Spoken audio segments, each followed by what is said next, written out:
నందమూరి వారికి రాజకీయాలు కొత్తేం కాదు. ఇప్పటికీ 4.5 దశాబ్దాల క్రితం అన్న నందమూరి తారక రామారావు వెండితెర వేలుపుగా ఉంటూ నేరుగా ప్రజల మధ్యకొచ్చారు. తెలుగుదేశం పార్టీ పేరుతో కొత్త రాజకీయ వ్యవస్థను ఏర్పాటు చేసి ఉమ్మడి ఆంధ్రప్రదేశ్లో సరికొత్త రాజకీయ ప్రకంపనలు రేపారు. అది ప్రభంజనంగా మారి తెలుగుదేశం పార్టీ అన్నది ఈ రోజుకి జనం గుండెల్లో గూడు కట్టుకునేలా బలమైన పునాది అప్పుడే పడింది. ఇక ఎన్టీఆర్ 3 సార్లు ముఖ్యమంత్రిగా పాలించారు. రాష్ట్ర రాజకీయాలను శాసించారు. ఆ తర్వాత ఆయన కుటుంబంలోని వారంతా కూడా తమ ఆసక్తిని బట్టి రాజకీయ ప్రవేశం చేశారు. ఎన్టీఆర్ కుటుంబం నుంచి 3 రాజకీయాల్లో ప్రవేశించి ఆయన రాజకీయ వారసత్వాన్ని కొనసాగించారు.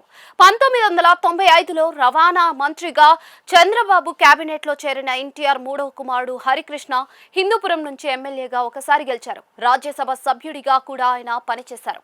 ఇక ఎన్టీఆర్ కుమార్తె దగ్గుబాటి పురంధేశ్వరి కాంగ్రెస్ తరఫున రాజకీయ అరంగేట్రం చేసి 2 సార్లు ఎంపీగా కేంద్ర మంత్రిగా ఆ పార్టీలో పనిచేశారు. ప్రస్తుతం ఆమె బీజేపీలో ఉంటూ రాజమండ్రి ఎంపీగా కొనసాగుతూ ఉన్నారు. ఎన్టీఆర్ 5వ కుమారుడు నందమూరి బాలకృష్ణ కూడా 2014లో రాజకీయ అరంగేట్రం చేశారు. హిందూపురం నుంచి 3 సార్లు గెలిచి హ్యాట్రిక్ ఎమ్మెల్యే అనిపించుకున్నారు.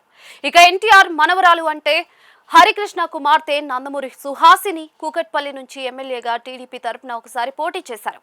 ఆమె తెలంగాణ టీడీపీలో నాయకురాలిగా ప్రస్తుతం ఉన్నారు. మనవడు తారకరత్న రాజకీయాల్లోకి రావాలని ఎంతో ఉబలాట పడ్డారు. ఆయన ఎన్టీఆర్ 4వ కుమారుడు మోహనకృష్ణ ఏకైక కుమారుడు. 2023లో లోకేష్ పాదయాత్రలో పాల్గొని తీవ్ర అస్వస్థతకు గురై ఆయన మరణించడం జరిగింది. ఆయనే కనుక బతికుంటే 2024 ఎన్నికల్లో పోటీ చేసి టీడీపీ తరఫున ఎమ్మెల్యే అయ్యేవారు అని అంటారు.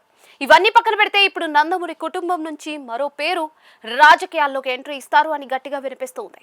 ఆమె ఎవరో కాదు, దివంగత నందమూరి హరికృష్ణ పెద్ద కోడలు అయిన దీపిక అని ప్రచారంలో ఉంది.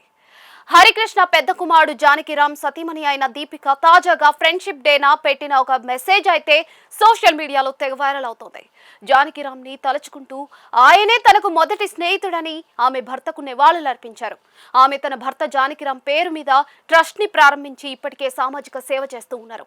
ప్రభుత్వ పాఠశాలల్లో పిల్లలకు పుస్తకాలు అలాగే వారికి అవసరమైన పౌష్టికాహారాన్ని ఆమె అందిస్తూ ఉన్నారు. ఈ విధంగా ఆమె సోషల్ మీడియాలో యాక్టివ్ గా ఉంటూ ఉన్నారు. నందమూరి కుటుంబంలో చాలా మంది తెర వెనకే ఉంటారు. వారు ఎక్కడా కనిపించరు, ప్రచారం కోరుకోరు.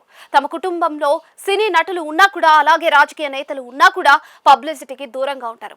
ఇక హరికృష్ణ ఫ్యామిలీ విషయానికి వస్తే ఆయన పెద్ద కుమారుడు జానకిరామ్ కూడా లో ప్రొఫైల్ మెయింటైన్ చేస్తూ వచ్చారు. కళ్యాణ్ రామ్ జూనియర్ ఎన్టీఆర్ హీరోలుగా ఉన్నా కూడా ఆయన తెర వెనకే ఉండిపోయారు. ఆయన సతీమణిగా దీపిక కూడా అప్పుడే ఉంటూ వచ్చారు. కానీ ఈ మధ్యనే ఆమె సామాజిక కార్యక్రమాలు నిర్వహిస్తూ సోషల్ మీడియాలో కూడా చురుగ్గా ఉంటూ ఉన్నారు. దాంతో ఆమెకు రాజకీయాల మీద ఆసక్తి ఉందని ప్రచారం మొదలైంది.